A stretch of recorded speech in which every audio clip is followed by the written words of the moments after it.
right. Well, I just figured we could follow like the general dialogue structure with some introductions and all that good stuff. So, um, tell me about you. Tell me about John. Well, I'm a middle school teacher in Cherry Creek schools. I've been in the same classroom for 13 years, same school for 20 years. Computer teacher, um, former literacy specialist, former language arts teacher. Now I teach computers. Um, Gosh, what else about me? I love to fish.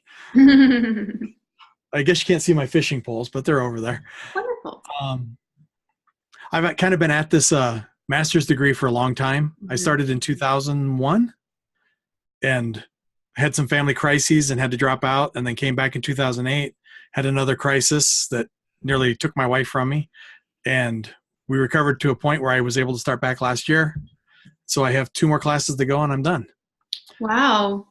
That's where I am. Well, congratulations and thanks for sharing all of that. And again, like I said, congratulations. I feel like it's not a marathon, or it's not a sprint, it's a marathon.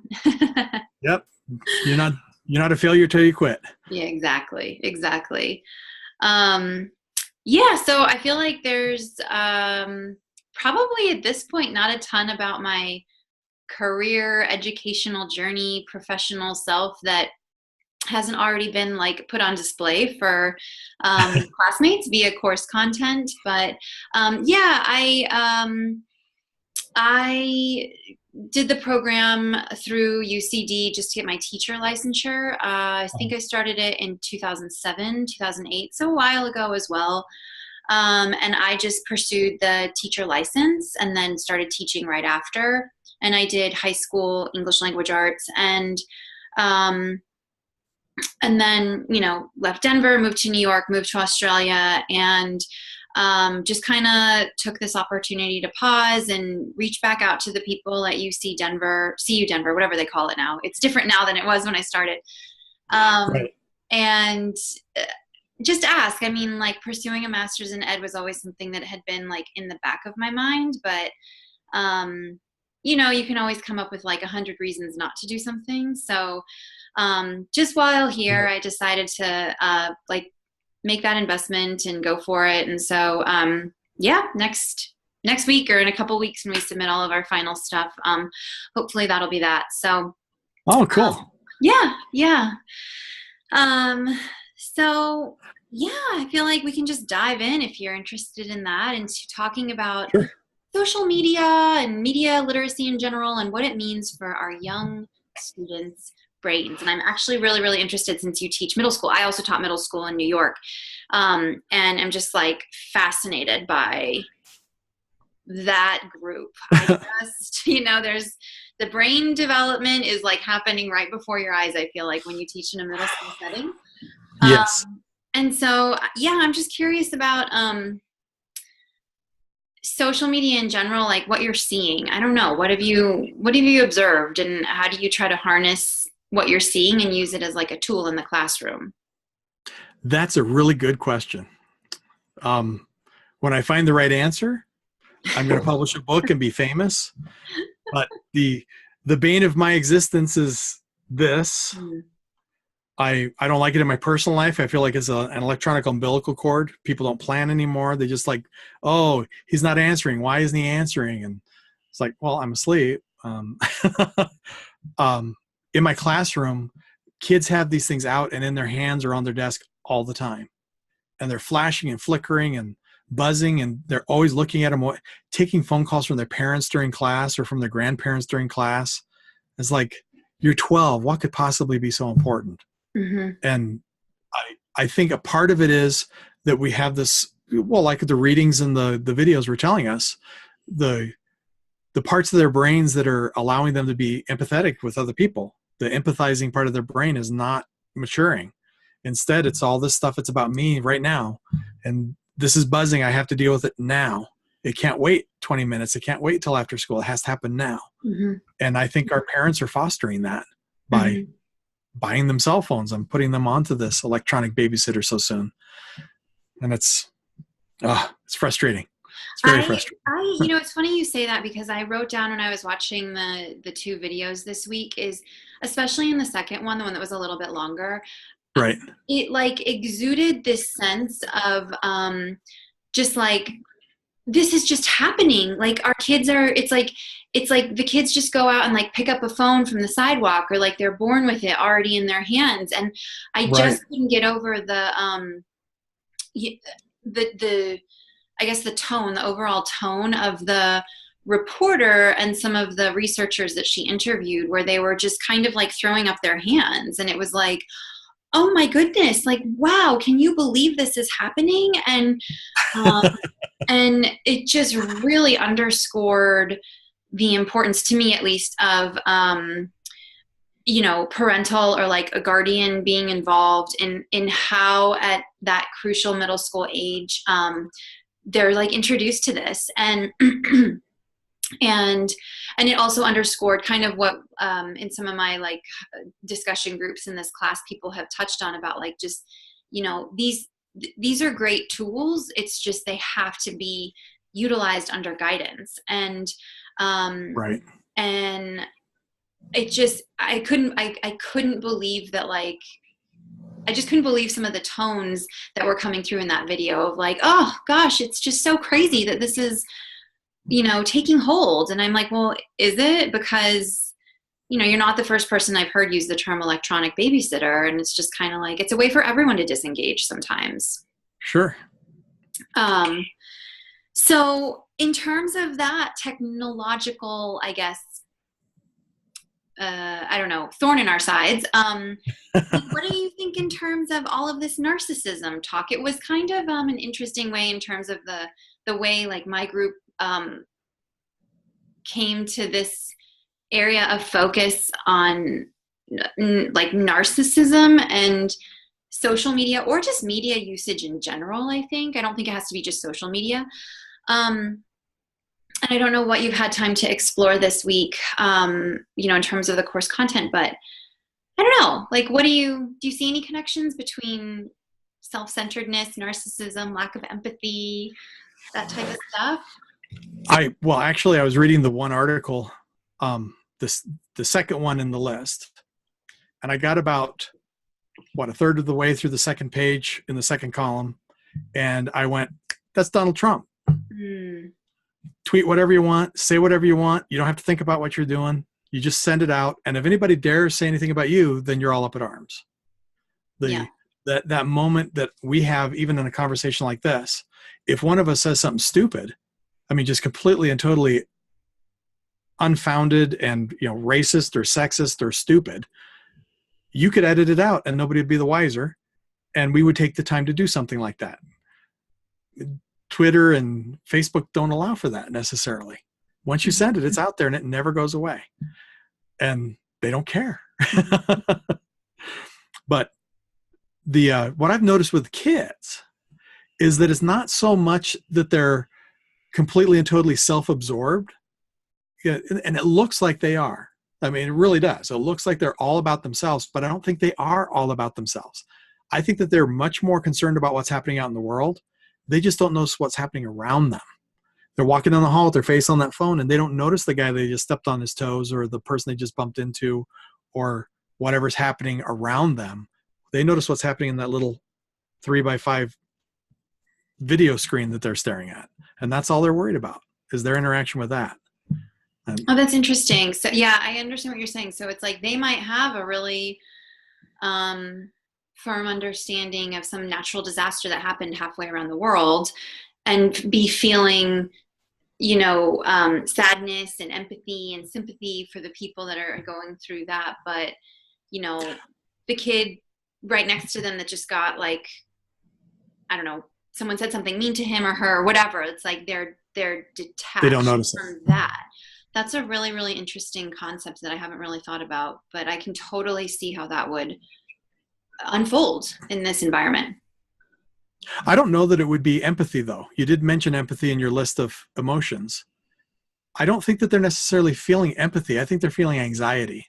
Because it's talking about how they can't feel empathy. The part of their brain that needs to develop to feel that isn't developing because they don't have that downtime to reflect. They don't look at the clouds and think about, oh, look at the bunny, look at the whatever up there in the clouds, and oh, I love bunnies, and oh, they're so cute, and that kind of stuff. They don't have that time. They're just constantly being stimulated. So I think that there's a lot more anxiety. I wonder if that has something to do with the suicide rate among teens starting to go up because they just don't know how to handle things. They just so freaked out all the time. That's interesting too. Yeah. I think that, when I said empathy, I was like, that's what you and I would feel. That's not what I mean, but that's what came out. So let me ask you this too, what are you in the minority of your colleagues that feel like this? The majority? Do you feel like, in terms of the people with whom you work, there's different appreciation or lack thereof of, those little devices that are around all the time? I don't know. What's the general vibe amongst your school staff, would you say? I think in general, most of us are reaching a point where we're trying to figure out how to work with them rather than against them, including myself. How do if they're there and we're not going to get rid of them, how do we use it constructively rather than using it to cause a rift? Because when you're on the kids about it all the time, they disconnect from you because they think that's all you care about. And you got to find a way to use that tool as a tool rather than a distraction and put it to good use. I've actually reached the point where if a kid's listening to music and they're using their cell phone as the port for listening to whatever music it is they're listening to, I'm not going to fight them on it because that's, listen to your music, do your reading, do your writing, do what you're going to do.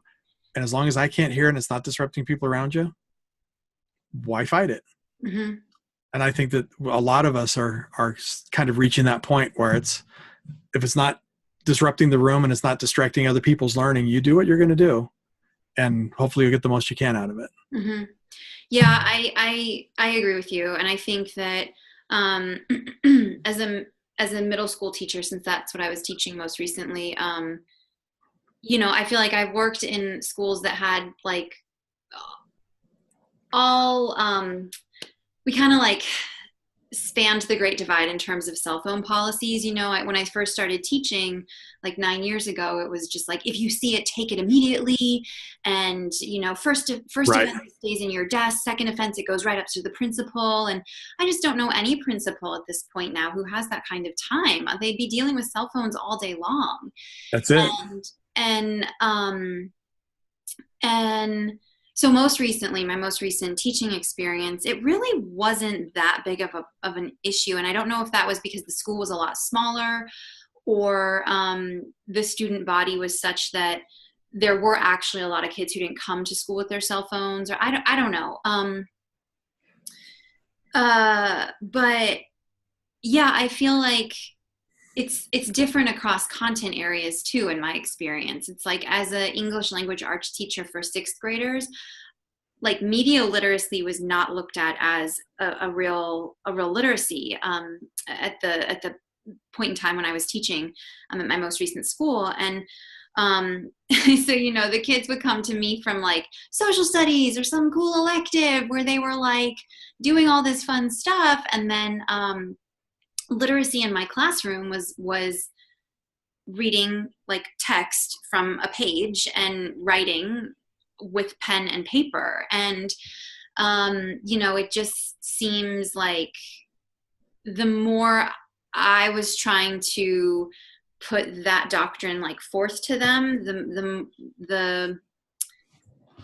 more frequent the battles became, and I mean, they were good kids and everything, and I don't mean that they were trying to get away with something. I just mean that, to your point, you have to look at it as a tool. Otherwise it's just such an uphill battle and swimming upstream all year. And yes. I think there are ways. I think it truly is a literacy. So yeah, I don't know. Like you said, when we figure it out, we'll write the books and then we'll be famous. I don't care about famous. I just want the money. Oh yeah, that's true. Good point. Yeah. I'm like Richie Cunningham in that video. No, just throw me the cash. Absolutely. No one's I'm ever. about the same age too, I guess. No, I'm about 10 years younger than him. So I don't know. I mean, I don't know. I feel like my other question that I had about this, just with all the narcissism stuff, and did you do the quizzes yet, by the way? Yes. Yeah. And how did it work out for you? I am apparently not a narcissist. Me too. Me neither, I should say. Yeah. Me too, neither. Yes. Yeah. Although there was on the first one, there was like, you know how it would, I don't know if you did both of them or if you only did one, which one you did, but I did both. On the longer one, it broke it out into categories, and it was like authoritativeness and exploitativeness and things like that, and vanity. And vanity, yeah. And I don't know, like some of my breakout subcategories, I guess you could say, were a little higher than I thought they would have been, but my overall score was really, really low. And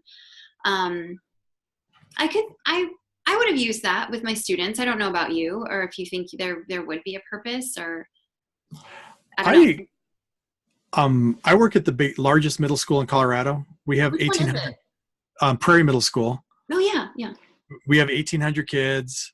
We were in the news in August and September because one of our colleagues decided to be naughty and did unfortunate things to young women, and now is in jail. So it's been notorious rather than famous. It's so sad. Yeah. But I'm afraid that they would get pretty excited about having some of the things that I would think are negative. I think they'd be excited if they were marked higher. I was ashamed of myself when I looked and it said vanity was like well above the minimum, nowhere near the maximum, but it was like higher than superiority and self-sufficiency. And I was like, really? I'm that vain? Yeah, that's how it was for me with exploitativeness. And I was like, oh, I need to run through that Rolodex in my head and think of like who I've what have I done? I don't know. Yeah, I was shocked. So that's interesting. So you think that what we would view as negatives, some students might view as not negatives, or things maybe to like brag about or whatever. Do you think that's based? And I think it would be for shock value. I don't think they would necessarily feel that way. I think they'd be looking for the shock. Haha, look at where I am. Right. That's what kids are. Right. Do you think that's based on the age, or do you think it has more to do with personality, or I don't know? I think it might have something to do with our community, because they do tend to enjoy shocking people, and the age only exacerbates that particular facet of 13-year-old boys, because they're kind of weird. I raised 4 sons, so I had it coming and going. They're kind of weird. I was weird too, and I know it. And my boys are all in their 20s and 30s now, and they're all wonderful men. But man, were they weird boys! They were strange. They're probably just like me.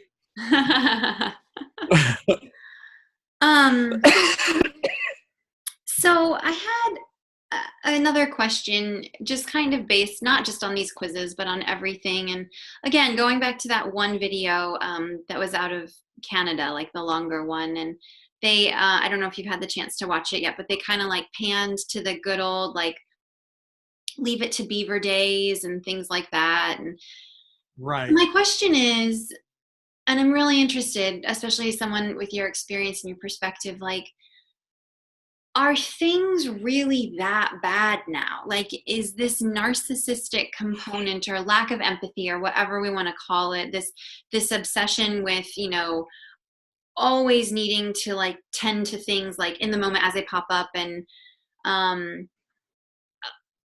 is going back to what we had or what existed before, is that worth like cutting all of this off, or is this just like a little speed bump in your opinion? I don't know what you think about that, because when I was watching that video, I was thinking like, okay, I mean, but again, I understood the reporter's point about how like, in the I Love Lucy days and the Leave It to Beaver days and all those little video like shows that she was referencing, yeah, life was fundamentally different, but that doesn't mean that it was Yes. fundamentally better. And it wasn't good for everyone. And so I don't know. I just was kind of like, we can't just keep looking back and using that as like the golden age to which we aspire. I don't know what your thoughts are on that. I think it's pretty common for Americans in particular to look back at the 50s and the 60s, because that really was the golden age in America. I mean, on the edge of space travel and traveling to the moon, and the Industrial Revolution had hit its peak, and the Detroit and all the manufacturing things in that part of the country were just booming, and the economy was pretty good, and even the poor people were pretty well off as far as that went compared to the more wealthy people. Now the huge disparity between wealth and even what used to be middle class is just phenomenal. So that was, I think, a better time, but I think we're experiencing growing pains more than anything, because there's no way we're going to get back to their sort of a electromagnetic pulse that wipes everything out and then it's all gone. Right. And then we're back chasing, our dinner with a stick, trying to catch a buffalo or something. I have noticed that what used to be something that occurred with the school that I work at is like 80% free and reduced lunch. So there are a lot of very poor kids. I mean, they don't have a lot of money. And it's been that way for years and years. And I remember talking to a kid a few years back, I guess maybe 10 years ago. And I was asking him about what he wanted to be when he grew up. And he was going to be a rock star. He was going to sing in a rock band. It's like, oh, do you sing in a choir? Are you in the school choir? Are you singing in a band now? Oh, no, I don't sing. But you're going to be a singer for a rock band. Uh-huh. But you don't sing. Right. Okay, what if that doesn't work out? What's your next plan? I'm going to be a professional basketball player. Okay, so you play on a school team, you pickup team, recreational league, competitive league. Oh, no, I don't play on a team. I play on the driveway with my friends and my brother. And every time he said something, he never worked at anything. He just was sure that because he wanted to do it, it could happen. And I kind of feel like that's what's happening now, is the kids don't feel like they have to worry about reading and writing and doing that stuff because they know everything they need to know, and that they're getting it all out of that little box. And trying to take them away from that or to look for some more reliable sources just doesn't interest them, because they have it all right there at their fingertips. And the ironic part is that they do. It's all right there, but they're not looking for it. That echo effect that they talked about in previous weeks, where when you're doing research on Google, there's that algorithm that returns the same kind of results you got before and echoes back ideas that are similar to the ideas that you want. And that's what that little phone is doing, is just giving them back what they want. And until they learn to deal with that and look at the world as a controversial place rather than a place that just feeds back what they want to hear, I don't think it's going to get any better. Yeah. But, well, the kids in my school did a walkout on Friday last week on 420, the pot day. But they went out to protest violence and get rid of guns and no violence. Fights broke out. The kids were fighting with each other. They were protesting violence by fighting each other. Wow. So there's really a disconnect. That's Wow. what they think and what they do. They're just not quite there. Of course, they're 13 years old. I was reading something the other day by just a former colleague, and he was talking about his journey training with like some martial artist in India or something like that. And he's really into that. And somebody's got to be. Yeah. Yeah. His master teacher was explaining to him, and this was maybe like 6 or 7 years ago or something that he was there, and his master was explaining to him like the importance of ritual, like when you're training to do something, Right. when you're like trying to get from like one level to another level. And then he subsequently in the conversation, began to discuss just how and he fingered social media, and he was saying social media has made our society completely incapable of dealing with like the process of a thing, and like process averse, like we don't want that. We just want that instant result. And Right. so he was saying like, I fear for people who are developing this impression that like you like who are developing this idea that things take time, or that things don't take time. Right. And Like my student. like how many old like adages and sayings are there that about that very topic, just like good things come to those who wait, and If at first I'm you sure don't there's another succeed. one. Yeah. And so I don't want to believe that's true, but I believe that's true. um Truth because hurts. yeah, it's just it's a really I don't think the narcissism is like the biggest problem, actually. I think it's that kids are learning that instant gratification is the norm, and I think that's what's most scary or damaging or whatever. And I Right. think that like that's what sets us farther apart from like the golden era of the 50s and the 60s, than an increased level of narcissism or a lack of empathy or whatever you want to say about it. I think they call it entitlement. Entitlement, yeah, that's the word that's kind of been buzzing around in my brain. Yeah. And I think it's really hard to measure. I think it's really, really hard to judge whether young people today are more entitled than young people from like 40 or 50 years ago or whatever. And by young people, I mean like 12-year-olds to like 22-year-olds, and so Right. yeah, I think that it's just scarier to think about like this entire generation of young people and the generation behind them, like generations forever now will have grown up with everything at their fingertips, and like we have to teach them that no, takes work, takes time. If you want to be the rock star or whatever your student wanted to be, like there's steps to take. Right. There are. Yeah. So yeah, so that's what I think about that. Any final thoughts or last words of wisdom? Well, I wish I had all the answers. Mm-hmm. And I think that as we get through these growing pains, especially with the kids starting to figure out, hey, there's more to this than just somebody else doing something and me watching it on Facebook or on YouTube. And it's time for me to go out and do some things. And until that becomes attractive again, I guess we're going to be stuck in this video world. Yeah. But somebody's got to be making the videos, right? Yeah, and it's like dividing.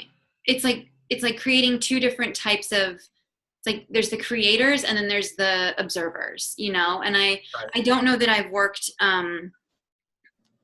in my short time as an educator. I don't know that I've worked with a ton of students who I could really use that label from like kind of the beginning of this class, where it was that idea of like the prosumer, like people who consume are also producing the content.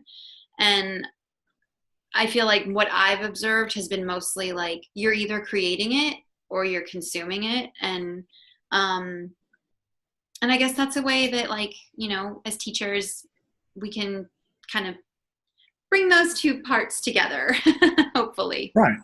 If you consume, you should also be creating. Exactly. Somebody else can then consume. Yeah. Exactly. That's a good final thought. Let's end on a high.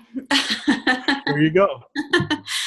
Well, thank you so much, John, for joining me, and really good luck with the rest of your school year, and good luck with you and your family. And I hope that all goes well with you as you finish the program. Everything's great. A day above ground is a good day. Good. Yep. Right perspective. Good. All right. Well, enjoy your night. Thanks for making the time. I really appreciate it. My pleasure. Thank you. See you later. Bye. Bye.